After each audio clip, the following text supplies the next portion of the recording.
স্বাধীনতার ঘোষণা এখান থেকেই হয়েছিল। আপনাদেরই এক গর্বিত সন্তান সবার আগে কর্নেল অলি আহমদ বীর বিক্রম। এখন যদি আমি কই ভাই শফিক হইল বন্ড বন্ড ভন্ড, যারা বন্ড মানেন তারা শেয়ার করেন।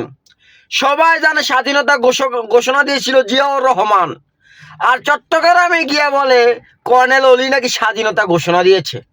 এই বন্ডরে জুতা দিয়ে ফিটানো দরকার নাকি কোন সবাই হুদা হুদিয়ে বন্ডর অলি আমি কথা কই।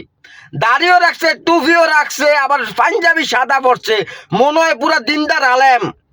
আলেম হইয়া জালেমের মতো কাজ কারবার করলে ওনাকে নিয়ে কথা বলা দায়িত্ব সবার। আমরা দেলোয়ার হোসেন সাইদি হুজুরকে প্রাণ থেকে মন থেকে ভালোবাসি, কিন্তু ওনার মতো তো নয়। দেলোয়ার হোসেন সাইদিকে বাংলাদেশের আওয়ামী লীগ থেকে শুরু করে নিম্নতরে অনেক মানুষ দেলোয়ার হোসেন সাইদি হুজুরকে ভালোবাসে। কেন? ওনার আচার ব্যবহার না। আর এই বন্ডর আচার ব্যবহারের কারণে প্রতি জায়গায় জায়গায় জোতার ভিড়া খাইবে, এটা কথাটা মনে রাখেন। সবাইকে বলছি লাইভটা শেয়ার করেন।